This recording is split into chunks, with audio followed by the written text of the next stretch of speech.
Hey everybody, what's going on? Welcome to Unit 2, Lesson 20, which talks about special probability distributions, the hypergeometric distribution, and the multinomial distribution. And for homework, you're also going to go over something called the Poisson distribution, but we're not going to talk about that in class. But first, I'm sharing my screen with you still about binomial experiments, binomial distributions. And that's what that's what we just went over in class, and this is what you're going to learn about here also starting. What if now we have a binomial experiment and it has a lot of baggage? It requires these four things. There has to be a fixed number of trials. All the trials must be independent. There can only be two possible outcomes, thus a binomial experiment, and the probabilities have to remain constant. Now, in my opinion, requirements 2 and 4, they go hand in hand. If the trials are independent, the probabilities always stay the same. And if the probabilities are always constant, the trials must be independent. So today we're going to tweak a couple of these conditions at a time and get something very similar to binomial, but not exactly. So what if we first tweaked requirements 2 and 4? What if there were a fixed number of trials and there were only two outcomes, but we did things without replacement? Thus, the trials wouldn't be independent, and thus the probabilities change each time. What we get is no longer binomial, but rather hypergeometric. And you're going to get this sheet on Classroom. It says, among a department store's 16 delivery trucks, 5 have worn brakes. If 3 trucks are selected at random, what are the probabilities that they will include 0, 1, 2, or 3 trucks with worn brakes? So I'm going to just summarize what I see here. We have 16 trucks. We have 5 with worn brakes, which my simple math means that there's 11 trucks that don't have worn brakes, or I'll say not worn brakes. And we are picking 3. Okay, so how do we do a problem like this? Well, we first have to, I usually go through a tree diagram with you and have you work this through in class, and we can do that right now. So either I'm going to choose a truck at first that has worn brakes or doesn't have worn brakes, and I have a 5 out of 16 chance of choosing a truck with worn brakes, an 11 out of 16 chance choosing a truck without worn brakes. But then I choose a second truck, and immediately my denominator changes. Immediately I only have 15 trucks remaining, right? Because I can't choose the same truck again. If I choose a second truck with worn brakes, there's only 4 trucks remaining, aren't there? But if my second selection is a truck without worn brakes, I haven't chosen one yet based on this top branch. So there's still 11 trucks without worn brakes. Do you understand? If my first choice is a truck without worn brakes, then there are still 5 trucks with worn brakes still available to choose from. But if I've chosen the first truck without worn brakes, then there are only 10 trucks that don't have worn brakes. And then so on and so forth. For the next poll, there would be 14. All right, but I'm not going to go through that right now. The point is, if I'm choosing 3 trucks and I'm choosing, say, 2 trucks that have worn brakes and 1 truck that doesn't, does it matter what order I choose them as long as I'm choosing 3 trucks and as long as 2 have worn brakes and 1 doesn't? No, the order doesn't matter. So what counting principle did we learn in class where order doesn't matter? That's right, combinations. So if I want to choose 0 trucks with worn brakes, that means of the 5 trucks available with worn brakes, I'm going to select 0 of them. But I still have to select 3 total trucks. So that means of the 11 trucks available that do not have worn brakes, I need to select all 3. And the reason I'm using C's, combinations, is because the order does not matter in which I choose. Then, to make this a probability, I always divide by the grand total. And what's the grand total? How many total trucks are there to choose from? There are 16 total trucks to choose from. How many total trucks am I picking, regardless of worn or not worn brakes? 3. So, one little thing about hypergeometric probability that we just created, by the way, is this. I want you to notice something. I want you to notice that these numbers here on the top left add up to this number on the bottom left. I also want you to notice that these numbers here on the top right add up to this number on the bottom right. If you use hypergeometric probability correctly, if you use the distribution correctly, that would be the case. Pretty cool beans. All right, so with that said, I'm going to show you how you can calculate hypergeometric probability on your calculator. So What if I want to find the probability of selecting 2 trucks that have worn brakes? Of the 5 trucks available with worn brakes, I'm selecting 2. But then I need to choose a 3rd truck. So of the 11 trucks available without worn brakes, I'm selecting 1. Then, last but not least, I have to divide by the grand total denominator, 16C3. So in your calculator, I've zapped a program, and that program's called Hypergeo. And this is the order in which you enter the numbers. This number on the top left is entered first. This number here on the top center, I guess you could say, is entered second.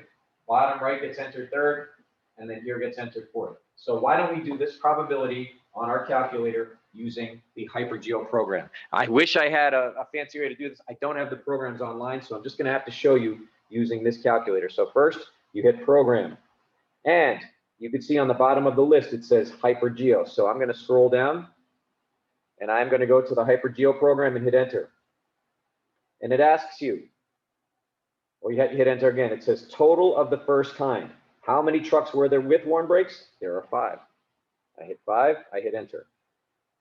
How many total were there of the second kind? How many trucks do not have worn brakes? 11. So I'm going to hit 11 and hit enter.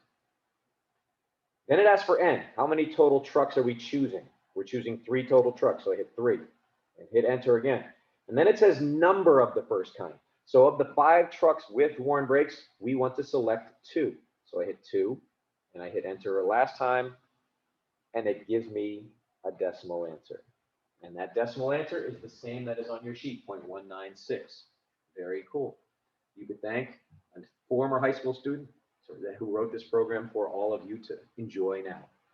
So ladies and gentlemen, when does hypergeometric probability get used? It's very much like binomial, but it gets used when there are 2 options, but those options are taken without replacements. Okay? So there is an example here, again, without replacement. In a federal prison for women, 100 of the 240 inmates have radical political views. So there's 240 women.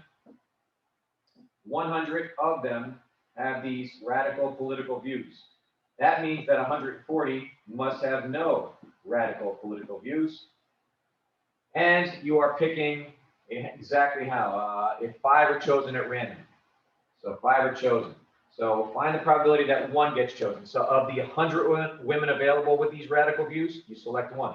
But I need to select 4 more women to get 5 altogether. So of the 140 women without these views, I select 4. Then I divide by the grand total, which is 240C5. If you put in 100, then 140, then 5, and then 1, I guarantee you will get this answer. Pause this video and practice it. Practice it, and you'll see if you get that.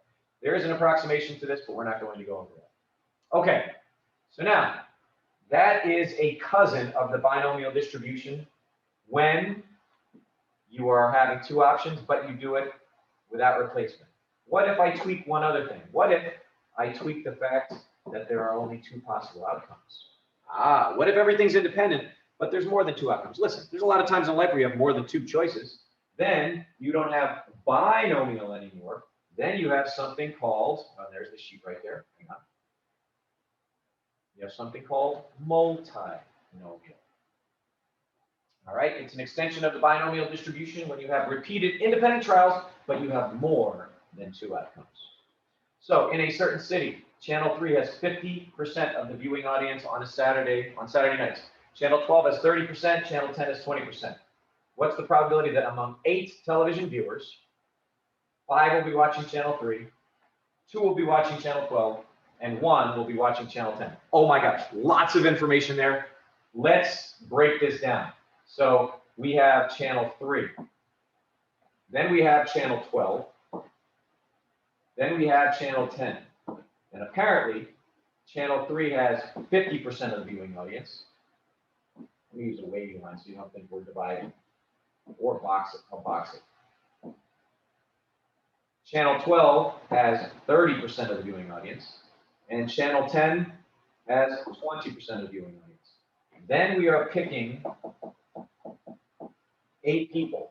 Of those 8 people, what's the probability that 5 of them will be watching Channel 3, 2 of those 8 people will be watching Channel 12, and only 1 of those people will be watching Channel 10? So the reason why I organized it in this fashion is because this is what's going to help me put this multinomial problem in my calculator. So finding the probability of 5, 2, 1, This is the handwritten way to do it.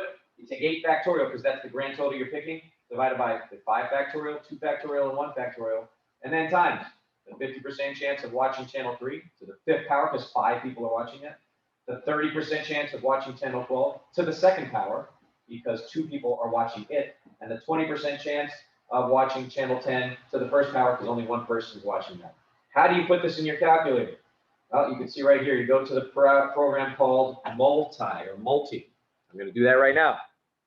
Okay, I'm going to hit program again. You have this entire list. I'm going to arrow down until you get to the program called multi. Hit multi. And it says, hit it again, sorry. And it says number of probabilities. How many TV stations were there? 3. So hit 3. Then hit enter. First item probability. How many people were watching channel 3? 50%. So I'll do 0.5 and hit enter. And then it says number of items with that probability. How many people are watching that channel? We want to find the probability of 5 people watching that channel. So I hit 5 and then enter. Next item probability is 30%. So 0.3. Hit enter. How many people are watching that channel? 2. So hit 2 and then enter. Last but not least, third probability is 20%. So 0.2. Hit enter. How many people are watching that channel? Only 1 person is watching that channel. Hit enter a third and final time, and you get an answer right here. And it says 0.0945. It also writes it as a fraction. And by the way, if you look at my problem right here, if I scroll down, you see the 0.0945 right there. So when does multinomial get used? When you have independent trials, but there are more than 2 options. Your homework is to only do 3 questions. That's it, 3 questions. And they are numbers 34, which, by the way, talks about something called a Poisson distribution, another cousin of binomial. I'm not going to talk about it now. Read it and try it. Then, number 35 deals with hypergeometric. And here's where the question starts. 5 people at random. Starts right here. 5 people at random are selected. Then you have to do 36. Or did I skip 36? 36 is multinomial. That's it. Okay, everybody. Have a great day. And good luck doing these 3 problems. Practice on your calculator. Bye.